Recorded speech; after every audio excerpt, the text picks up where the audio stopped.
Hello friends, स्वागत है आप सभी का हमारे चैनल फॉर एग्जाम पावर में। फ्रेंड्स, आज के इस वीडियो में अभी हम लोग देखने वाले हैं 12th क्लास हिंदी का मॉडल पेपर। ये जो मॉडल पेपर है आपके आने वाले एग्जाम के लिए काफ़ी महत्वपूर्ण है, ठीक है। साथ में आपको आंसर भी बताया जाएगा, तो इस वीडियो को आप शुरू से अंत तक जरूर देखिएगा।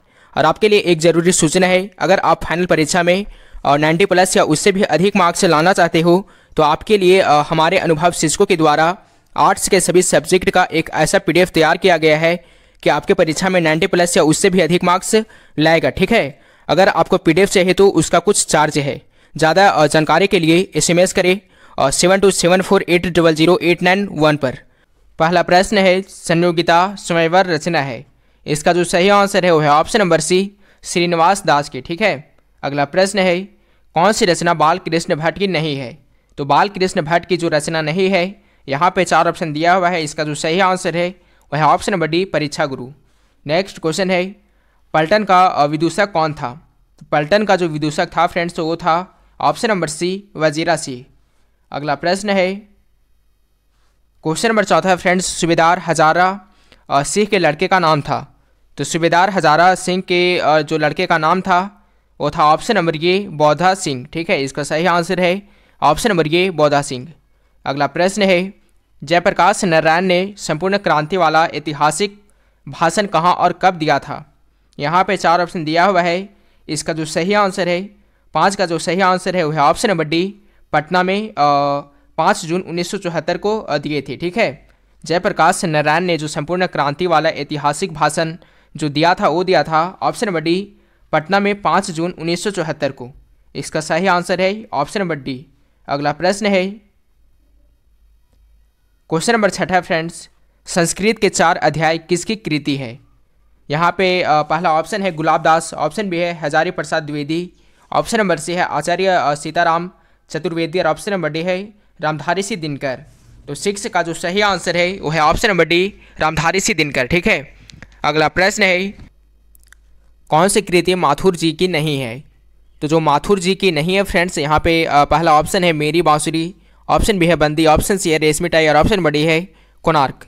तो 7 का जो सही आंसर है वो है ऑप्शन नंबर सी, रेशमी टाई, ठीक है। इसका सही आंसर है ऑप्शन नंबर सी।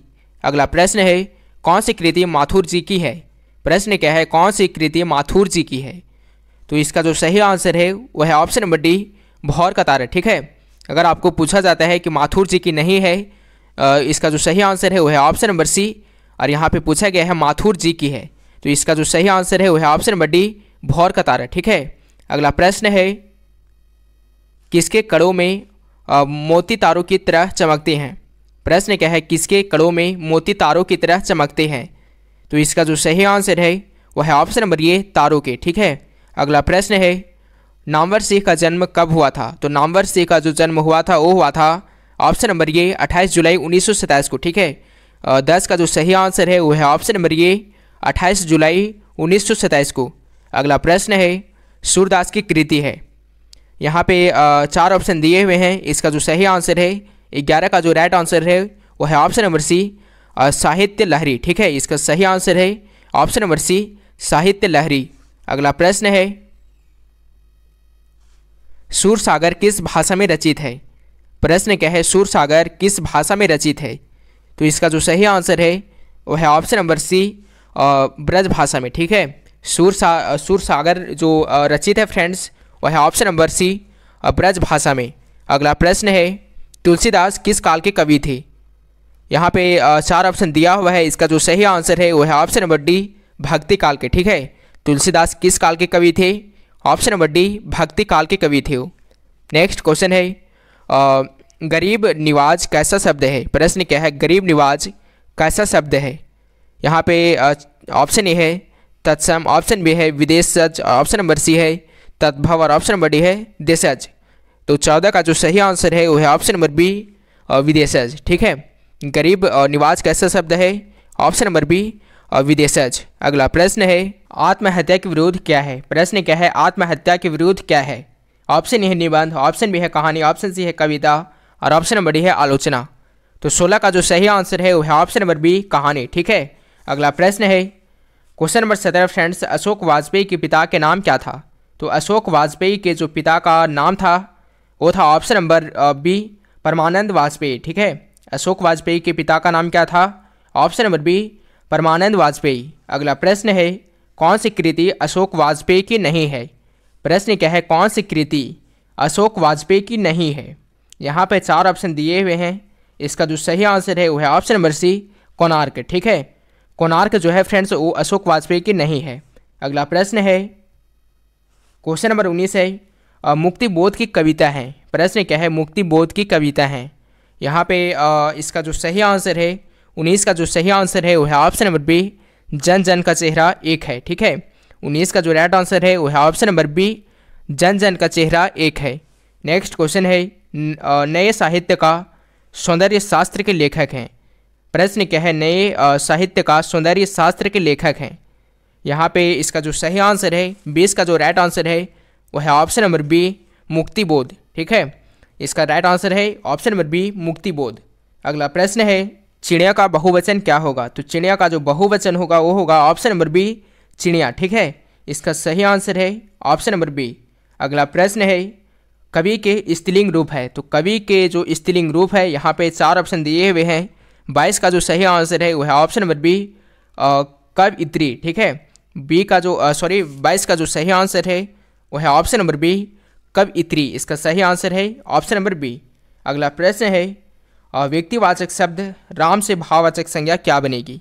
प्रश्न क्या है, व्यक्तिवाचक शब्द राम से भाववाचक संज्ञा क्या बनेगी? ऑप्शन ये है फ्रेंड्स रमई, ऑप्शन बी है रामत्व, ऑप्शन नंबर सी है रामानंद और ऑप्शन नंबर डी है रामचंद्र।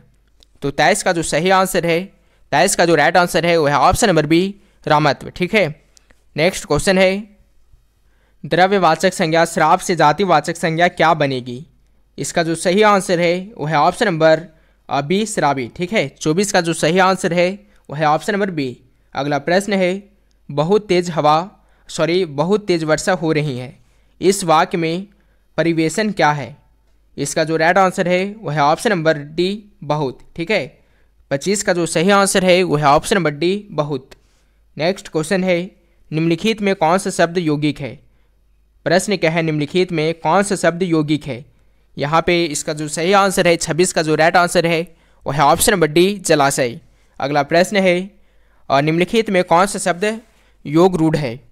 तो इसका जो सही आंसर है 27 का जो राइट आंसर है वो है ऑप्शन नंबर ये नीलकंठ। ठीक है, 27 का सही आंसर है ऑप्शन नंबर ये नीलकंठ। अगला प्रश्न है, क्वेश्चन नंबर 28 है फ्रेंड्स, निम्नलिखित में कौन सा शब्द यौगिक नहीं है? प्रश्न क्या है, निम्नलिखित में कौन सा शब्द यौगिक नहीं है? इसका आंसर आपको कमेंट बॉक्स में बताना है। ठीक है, इसका जो भी सही आंसर होगा वो आप कमेंट बॉक्स में दीजिएगा। अब चलिए देखते हैं अगला प्रश्न, निम्नलिखित में कौन सा शब्द तद्भव रूप है? प्रश्न क्या है, निम्नलिखित में कौन सा शब्द तद्भव रूप है? ऑप्शन ए है बारात, ऑप्शन बी है लाजवाब, ऑप्शन सी है रिक्शा और ऑप्शन नंबर डी है लीची। तो 29 का जो सही आंसर है वो है ऑप्शन नंबर ये बारात। ठीक है, अगला प्रश्न है, निम्नलिखित में कौन सा शब्द तद्भव रूप नहीं है? इसका सही आंसर है ऑप्शन नंबर डी मित्र। 30 का जो सही आंसर है वो है ऑप्शन नंबर डी मित्र। अगला प्रश्न है,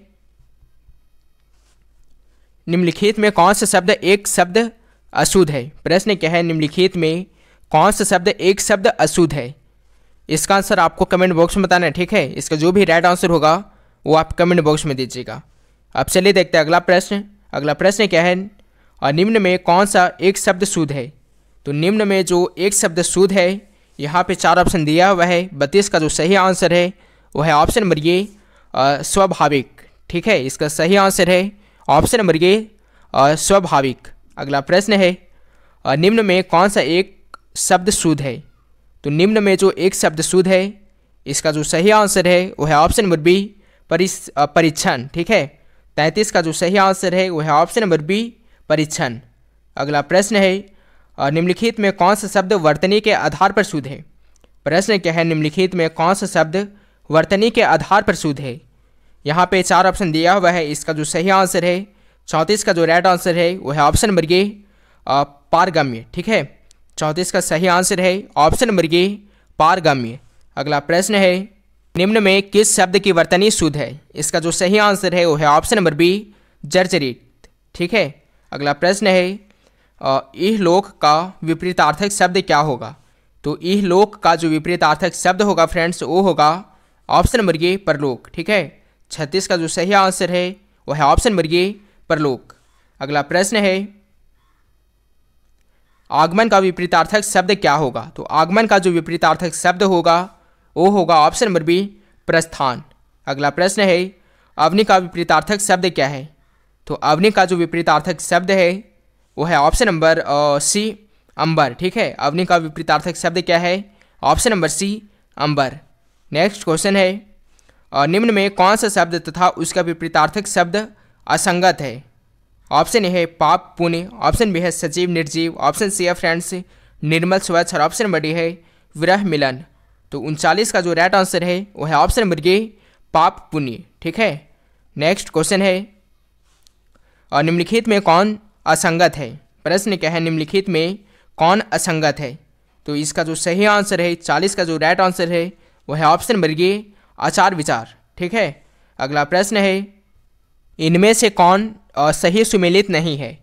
इसका जो सही आंसर है 41 का जो सही आंसर है वो है ऑप्शन नंबर बी श्रोता गायक। ठीक है, अगला प्रश्न है इनमें से किस शब्द का सही विपरीतार्थक शब्द प्रत्युष है? इसका राइट आंसर है ऑप्शन नंबर ये प्रदोष। ठीक है, 42 का जो सही आंसर है वो है ऑप्शन नंबर ये प्रदोष। नेक्स्ट क्वेश्चन है सामिस का विपरीत शब्द क्या है? तो सामिस का जो विपरीत शब्द है यहाँ पे 4 ऑप्शन दिया हुआ है, इसका जो सही आंसर है वो है ऑप्शन नंबर सी निरामिष। ठीक है, अगला प्रश्न है चिरंतन का विपरीत शब्द है? तो चिरंतन का जो विपरीत शब्द है वो है ऑप्शन नंबर बी नश्वर। ठीक है, इसका सही आंसर है ऑप्शन नंबर बी। अगला प्रश्न है अंकाल शब्द का सही अर्थ क्या है? तो अंकाल शब्द का जो सही अर्थ है यहाँ पे 4 ऑप्शन दिया हुआ है, इसका सही आंसर है ऑप्शन नंबर सी। ठीक है, अगला प्रश्न है आभास शब्द का सही अर्थ क्या है? तो आभास शब्द का जो सही अर्थ है 46 का जो सही आंसर है वो है ऑप्शन नंबर बी झलक। नेक्स्ट क्वेश्चन है चीर शब्द का सही अर्थ क्या है? तो चीर शब्द का जो सही अर्थ है 47 का जो सही आंसर है वो है ऑप्शन नंबर ये वस्त्र। ठीक है, नेक्स्ट क्वेश्चन है फ्रेंड्स मनोज निम्नलिखित में किसका परिभाषित शब्द है? प्रश्न क्या है मनोज निम्नलिखित में किसका परिभाषित शब्द है? यहाँ पे पहला ऑप्शन है विष्णु, ऑप्शन बी है ब्रह्मा, ऑप्शन नंबर सी है महादेव और ऑप्शन नंबर डी है कामदेव। तो 48 का जो राइट आंसर है वो है ऑप्शन नंबर डी कामदेव। ठीक है, 48 का राइट आंसर है ऑप्शन नंबर डी कामदेव। अगला प्रश्न है मनोज निम्नलिखित में किसका परिभाषित शब्द है? इसका सही आंसर है ऑप्शन नंबर डी कामदेव। अगला प्रश्न है निम्नलिखित में कौन सा शब्द इंद्र का पर्यायवाची है? तो जो इंद्र का पर्यायवाची है यहाँ पे 4 ऑप्शन दिए हुए हैं, इसका सही आंसर है ऑप्शन नंबर सी पुरंदर। अगला प्रश्न है निम्नलिखित में कौन सा शब्द सरस्वती का पर्यायवाची है? तो जो सरस्वती का पर्यायवाची है फ्रेंड्स यहाँ पे 4 ऑप्शन दिया हुआ है, इसका सही आंसर है ऑप्शन नंबर सी महाश्वेता। तो आज के लिए इतना ही, तब तक के लिए बाय। अगर आपको वीडियो अच्छा लगा हो तो प्लीज़ वीडियो को एक लाइक ज़रूर कीजिएगा ताकि मुझे मोटिवेशन मिल सके और हम इसी तरह से आपके लिए रेगुलर वीडियो ला सके। ठीक है, अगर कोई आपका सुझाव हो तो आप कमेंट बॉक्स में अपना सुझाव ज़रूर बताइए और आपका टोटल प्रश्न में सही आंसर कितना हुआ है वो आप ज़रूर बताइए। ठीक है, तो चलिए मिलते हैं नेक्स्ट वीडियो में। Thanks for watching.